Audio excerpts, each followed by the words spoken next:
Hola, ¿cómo le va? Estamos en el Delta Entrerriano. Aquí se vive una situación de emergencia.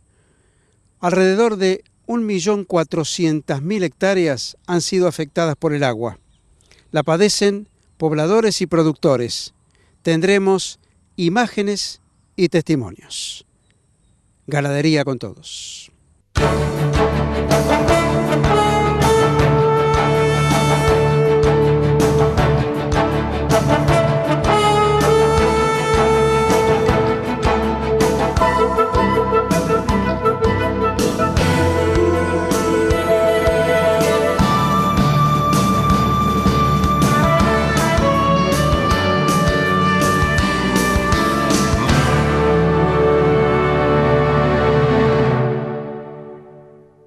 Jorge, ¿dónde estamos?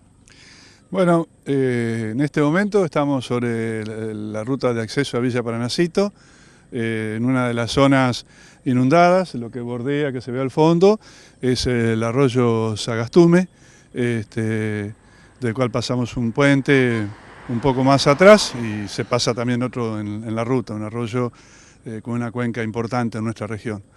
Este es uno de los lugares donde la gente está autoevacuada, como se dice, y podemos ver también animales al costado de la ruta, cuidados con un cable, con un eléctrico, que es la forma en que tratan de sostener a algunos animales para que cuando la situación se regularice, tener algo para volver a empezar, porque esa es la historia de cada fenómeno de estos, ¿no?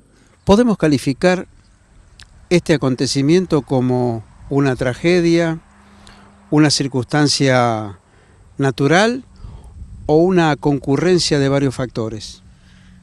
Primero, es una tragedia. Segundo, es una circunstancia natural. Y tercero, es la concurrencia de varios factores. La tragedia, la gente, la producción, la vida acá en 1.400.000 hectáreas que son el delta de la provincia de Entre Ríos. La cosa natural, las inundaciones son inevitables.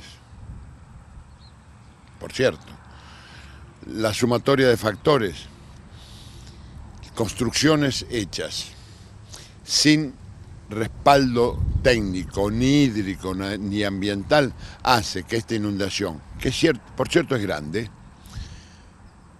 pase a tener consecuencias devastadoras. Las imágenes muestran el mar realmente, ¿eh? Es terrible lo que acabamos de ver, lo que acabas de relatar, pero los que estamos acá lo sentimos. José, ¿dónde tenés el campo?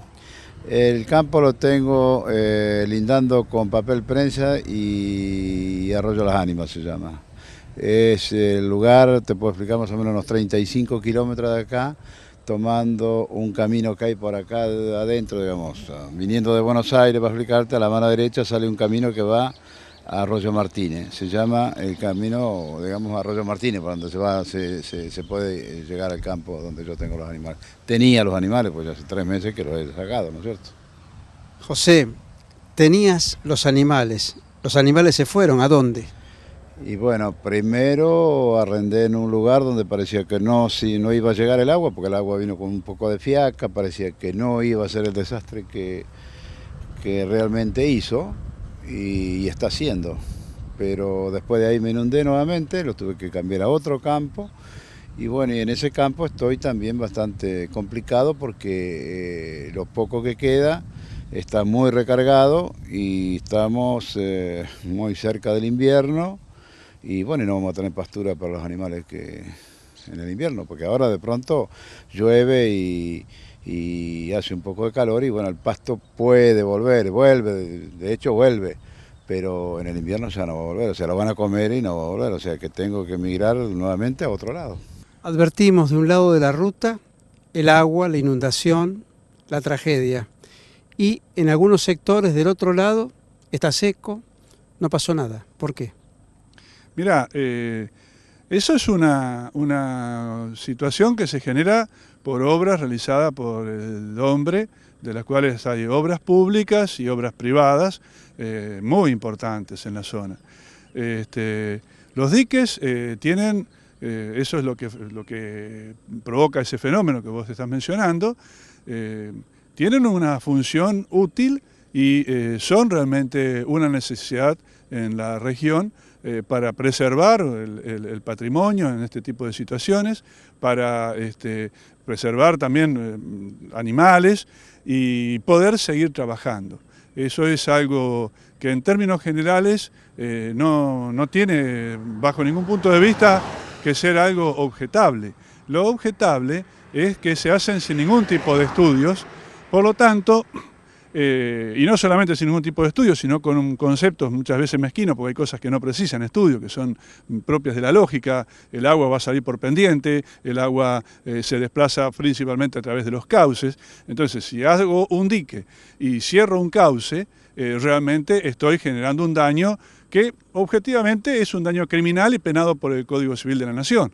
Pero como acá no hay la incomodidad que genera, por ejemplo, un corte de ruta, porque tiene el mismo rango, entonces no genera un conflicto. Pero nosotros estamos totalmente de acuerdo con que tiene que haber accesos, formas de tránsito modernas, adecuadas.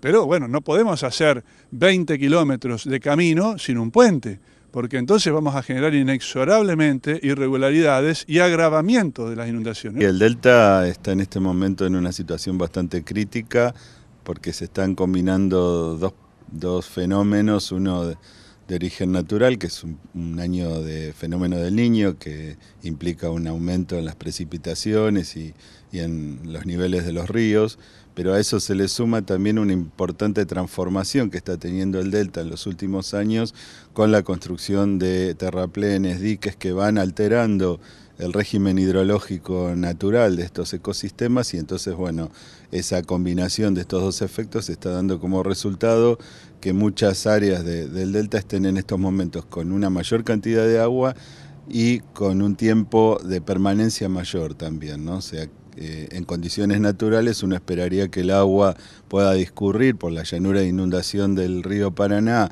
y siga su camino hacia el mar, pero en estos momentos en algunas partes la gran cantidad de terraplenes y de endicamientos que se han hecho dificultan justamente ese libre discurrir de las aguas, ¿no? Y quiero destacar que en toda la región del delta, que abarca desde Diamante hacia el Río de la Plata, para el año 2013 había más de 240.000 hectáreas con diques y más de 5.000 kilómetros de terraplenes.